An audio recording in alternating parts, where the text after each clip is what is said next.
This is the Smart Beach Investor Podcast, where we explore how investors leverage real estate at the beach to live big lives and build their personal wealth. If you are an investor at the beach or you want to be, you found the right place. Enjoy today's show and be sure to subscribe to the podcast so you never miss an episode of the Smart Beach Investor. Hey, Katie, we have a great show. We got another guest today. That's awesome. Great. All disclosure, it's my wife. Kris Moran. Kris Moran. Yep, she has beach stays, vacations. Very good. Great. But first, as always, we have Katie Luce here with us. Hi, everybody. Hello, Katie. All right. So, and I believe we have Kris on here right now. Are you on here, Kris? I'm here. Hi. Hello. So Kris is the owner of Beach Stays Vacations, and you are now managing how many properties?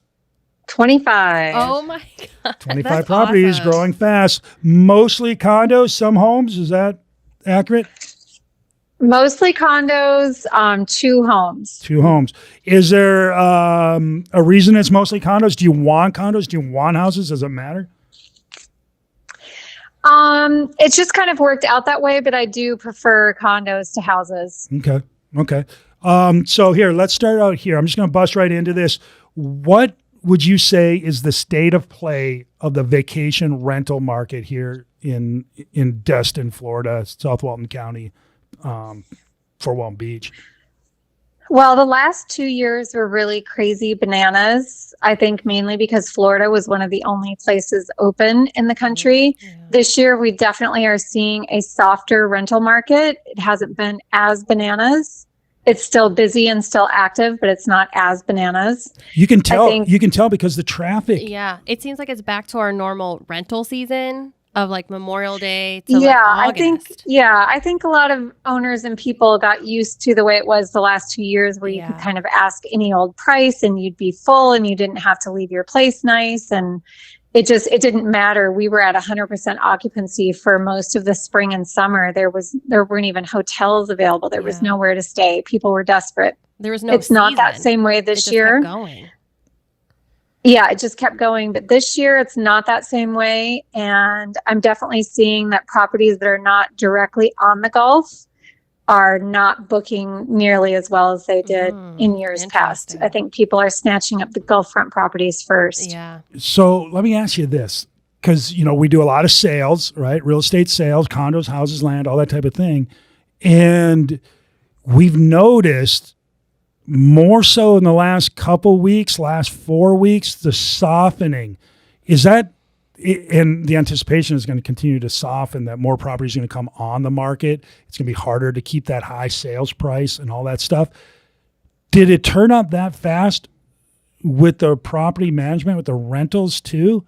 Is it just like somebody turned a switch and things changed, or have we seen this coming? Well, we really started to notice it during spring break. And I think there were only 2 weeks that were near 100% occupancy of the entire spring break season. A lot of spring break weeks were even at 50 or 60% along the Emerald Coast. So it definitely started in March with spring break and is continuing on. We still have June and July openings, which would have been unheard of by this point last year or the year before. And that's across the board. That's not just you, because I know I've had property management companies come in and talk to us about our, real estate sales and referring people to them. They're saying they have vacancies. We haven't had conversations like that in years. So it's across the board that even the bigger players out there are seeing the exact same thing. And what do you think is causing this softening, Kris? Well, I think there's a lot of factors at play. One is inflation.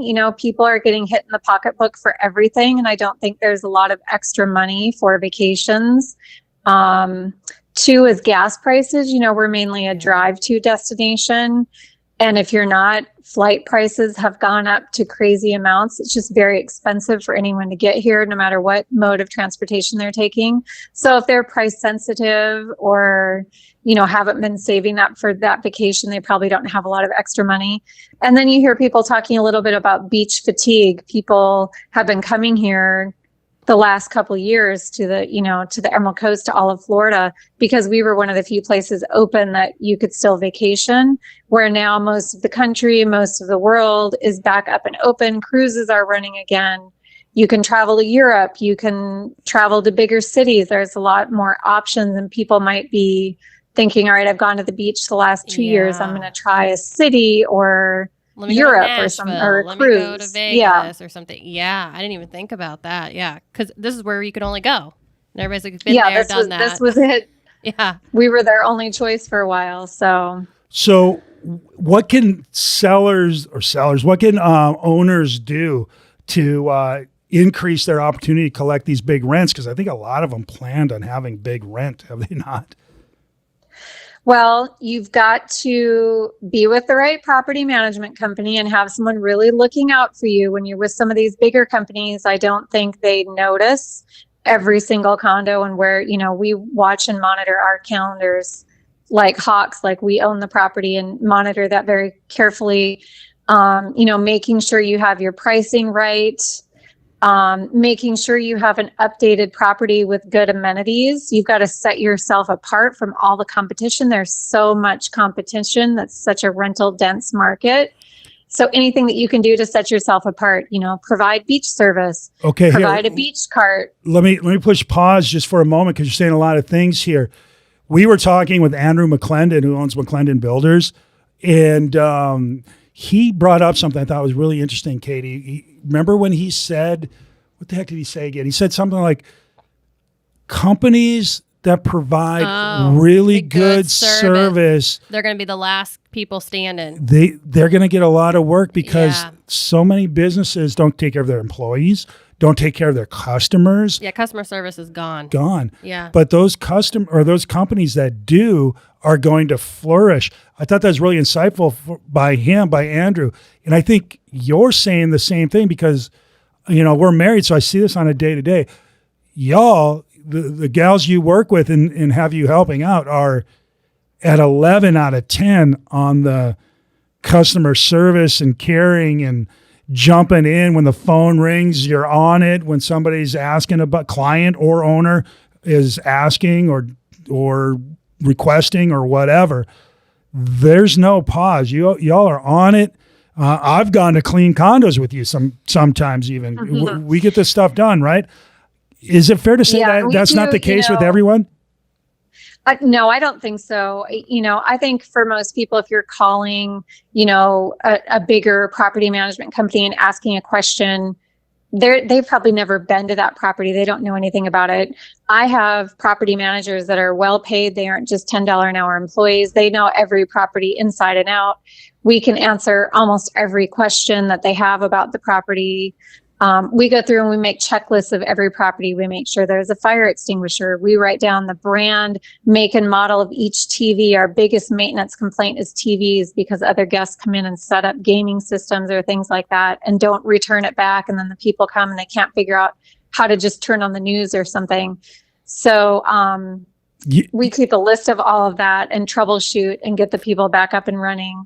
We go behind the cleaners and the inspectors to make sure everything is up to a top standard. Cleanliness is so important for people. And right now it's almost impossible to hire good quality cleaners. It's hard to hire bad quality cleaners. So we go in behind them and pick up the slack on anything that's lacking. Yeah, they expect that. And that's great that you guys are providing that because that's always a complaint too, right? The place is dirty or this is broken or whatever. So you getting ahead of that knocks that right out of it. Always. And, just the way people, I've talked about this before, that the way people are traveling has changed. The way booking sites have kind of trained people to act when they're in these properties and train them for their expectations has been a difficult thing to conquer. Booking sites like Airbnb have a new air cover program that they're guaranteeing that you're going to have exactly what you were offered. And if you find any kind of safety condition or if an appliance isn't working, it can't immediately be fixed, they're offering to move you to a new place. Wow. We get crazy things. Last week, someone sent me a picture of their toddler's feet and wanted a full refund on their cleaning because there was 5 grains of sand on the bottom of his feet. At the beach. At the beach. How do I know that came from it's not realistic to think in a beach condo that you can remove every single grain of sand between every guest. Not to mention you just walked in the hallway and the parking lot and maybe got some sand on your shoes and brought it in. Yeah. But people have really lofty expectations and are quick to let you know of any little thing down to 5 grains of sand. And talking about Airbnb, have they changed some rules? Because one of our neighbors, we also live in a rental heavy neighborhood. They rent out their place here, and then he also rents out a place in Colorado. And he said he had to change it to make that Colorado place his primary residence, because Airbnb in that area won't let you rent it out unless it's your primary residence. Yeah, and a lot of places, I know Atlanta has done some of that. A lot of places have. Here in Destin, of course, that's a primary driving factor. I don't think that will ever happen. But Airbnb has changed a lot of its rules for hosts. They're very centered on the side of the guest versus the host. And I think a lot of guests take advantage of that and are looking for a free vacation or a discount. And so it's definitely a battle. Hey, let me ask you this. So it's softening. We know it. We feel it. It's there. As Joe Biden would say, he can taste it. Anyway, let me ask you this. So we know that's going on. What's the go forward? What do you think happens this summer and going into the fall? Do you have any expectation of what's happening, or are we just going to ride it, see what happens? Well, I think it's still going to be busy. I think that, we're going to have to tweak rates a little bit as time goes on. And, I'm still waiting for those July bookings to come in. I'm not, panicking and reducing those rates yet.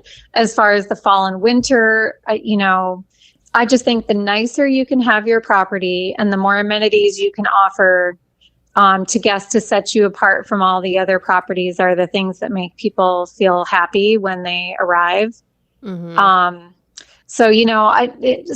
machines, the little things by the nightstand that you can plug in that hold USB ports and extra outlets for charging and just things like that. A little dedicated workstation that people can put their laptop and have a conference call where they're on vacation. Just any little amenity that you can have to set yourself apart. So an owner listening to this, they're on with, one of the bigger players, Vacasa or whatever. There's no way Vacasa's doing all that. And, and Vacasa's great or whatever they are, but you own properties. Currently, we own properties, so we rent them out. So we know what it's like. You know what it's like and what renters want, what owners need, that kind of thing. And you guys travel, so you know what you want when you guys travel. So what do you think owners should do? I know you mentioned a couple things. Well, let me ask you this. Can an owner call you and have a consult about what y'all do and what you would recommend they do as an owner to ensure that if we are going to be soft, that one, they have a nice place, two, that they have the amenities or all that kind of stuff? Is that something you offer or be willing to talk to people about? Yeah, I absolutely do. And right now I will take properties from Miramar Beach to Okaloosa Island or Gulf Shores, Orange Beach, Alabama. That's kind of our territory of where we take properties. I don't take a property on my program unless it is really remodeled and fixed up and nice. I consider my demographic to be, I market to people that are willing to pay more to stay in a nicer place. And it works, right? Yeah. Well, it works, and it's, it's a lot less complaints. It's a lot higher guest satisfaction. I've been able to maintain Airbnb Superhost status for 2 years, which I wouldn't be able to if I had, subpar properties. And let me ask the important question. It makes a lot more money. Fair? Yes, it makes a lot more money. Yeah, because I know our properties make, can I say? No, sure. So we have 1 bedrooms that are pulling 70 plus. Is that true? That's true. Okay. And we have a 2-bedroom with a bunk is pulling how much? Well, we haven't had it on the rental program for a full year, but I would say probably in the 90s for this year, I would expect. Okay, that's higher than most. Is that fair to say? Yes. Okay. But the properties are exceptional. They are very nice. They're nice. I would say they're the nicest in the building. Let me ask you this. How did they get nice? Did they start nice? No, they didn't start nice at all. No, they started awful. And I think you acted as the interior designer, right? Yes, I also have an interior design company and do condo renovating and furnishing and all of that too. Right. So if an owner's out there and they're not happy, if they're not getting 70 out of a 1-bedroom or 90 out of a 2-bedroom plus bunks or more than that, you're probably leaving money on the table. And you really want to make sure that you talk to a property manager like Kris, who is my wife, full disclosure, but somebody who owns in the area, is local, cares, understands. Hands-on, can get you the interior design, can get you the contractors, right? You had to hire out all the contractors and subs. You did that too, right? Mm-hmm. Okay. And just with any of those types of things now, with supply chain issues, with shortages of anything and everything, you definitely have to plan ahead for that. It can take months to get furniture in that used to take just weeks. So I think anybody calling me today is really looking at a fall winter project, but now's the best time to do that, to get ready so that you're ready for the next season. There are things that we can do. We can go in and do some fluffing. I just did that in Gulf Shores with the condo. It was just lackluster. We weren't getting any bookings, no traction, even with the price dropped as low as you could imagine, well below hotels or competition. It still wasn't booking. So I had a $5,000 budget. I went in and spruced up the artwork. I only had a budget to add one new piece of furniture, but within 24 hours, we took 6 bookings. Nice. Of changing the pictures of that. And now we're, on the way to being fully booked for the summer. Nice. Okay, so sometimes it doesn't even take a lot. Yeah. So this is interesting though, because I'm going to go back to Andrew McClendon, the builder, who told us, because we asked him about supply chain, right? What was the windows? What did he tell us about? 120 some odd days. 6 months, and I've been 180 waiting days. 6 months for my slider. Yeah.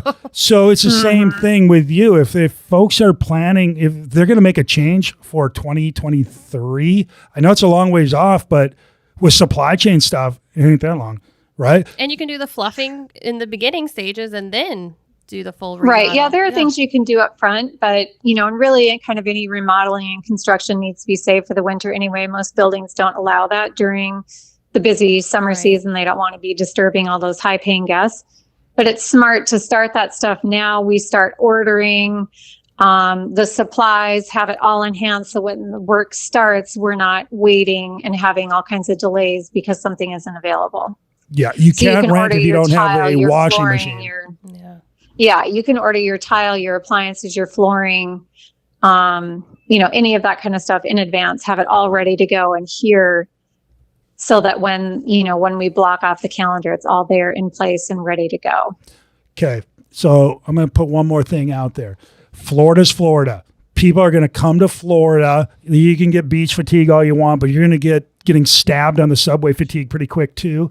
You know what I mean? And you're going to get fatigue of sitting around in an airport with flights canceled and all that fatigue. And I think people are always going to come to the beach. Anytime you can throw your kids in the car and drive to the beach, that's always going to be an option and a very high up the list option. So, and I think with Airbnb and VRBO and some of these other things, just promoting and pushing harder and harder for these things, it's always going to be a good situation to have a vacation rental at the beach. I mean, we don't have South Florida weather year round, but people still come here for Christmas, for Thanksgiving, for fall break. It's the beach. Those are actually really huge weeks that are commanding almost the same price as summer bookings. Wow. Yeah. Okay. So our last thing, if somebody wants to get a hold of you, how's that happen? I think the best way is just to look at my website, beachstaysvacations.com, and all my contact information and email and everything is on there. That'd be the easiest way to reach me. Okay. Beach, BEACH, stays, STAYS, vacations with an S? With an S, right. .com. Okay. There you go. That was good. Good. Outside of that, any other tips or advice you'd give owners?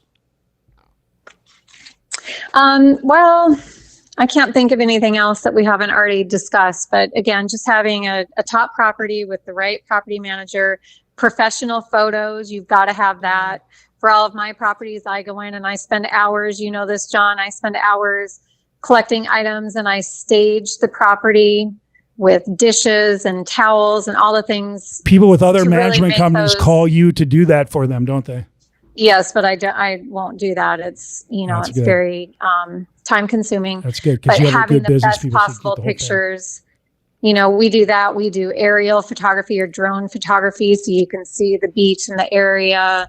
You know, just having the best possible listing. Love it. Hey, let me ask you another thing then. This is the last one. Let's say you're a renter. How can you, what would you advise, or what advice would you give to somebody who's actually renting so that their expectation matches their result? Well, you know, the answer used to be maybe to read reviews, but the review process has become such a crazy thing where so many people It's try almost to like hold the Twitter host where everybody's just hostage. mean reviewers. There's like a little bit of a cruelty where people, just a few days ago, I had a guy burn himself taking a pan out of the oven on his thumb, which is unfortunate for sure. But he wanted me to give him a full refund for his 8-night stay because he's so upset he got burned. But he had a mitt. He had an oven mitt on. He had an oven mitt on, supposedly. But I'm just saying, like, it just doesn't even compute. That they doesn't make just sense focus to me. on that one negative thing. Not that they had a great time at the beach Yeah. or anything. Well, I think because Yeah, and it's prices not are. realistic to think that that is going to be grounds for getting a refund. Yeah. But, he fought the fight through the booking site and, and then left to, a nasty review after the fact. So read all the reviews, I would say, of a Yeah. property. And, whenever you can, like when you're booking on a booking site, I always, if I'm booking something, I find something on a booking site, I'll try to find that company or that person to go directly through them. Those booking sites can charge as Smart. much as 15%. Yeah.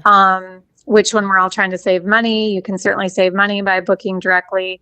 And then just, kind of finding out what, look at their website, see what they're offering, what they're telling you. For sure. All right. Well, that's good. That's good. I appreciate that. So beachstaysvacations.com. Kris will be able to help you increase your rent. If you're not getting big dollars, shame on you, because there's money out there to be had. All right, Kris, thanks so much. Appreciate you. Kris. All right. Thank you. Bye. Bye.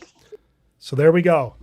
Beach Stays Vacations. Now here, it is interesting because rents are so expensive that people expect that Four Seasons experience, but not staying at the Four Seasons or paying Four Seasons money, right? Let's be honest, right? Yeah.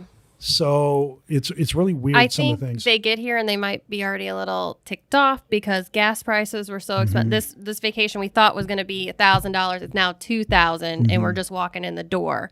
So then just the littlest thing. But it sounds like with beach stays, I mean, it's clean. It's got everything that you could imagine. Her people are crushing it. Yeah, I love it.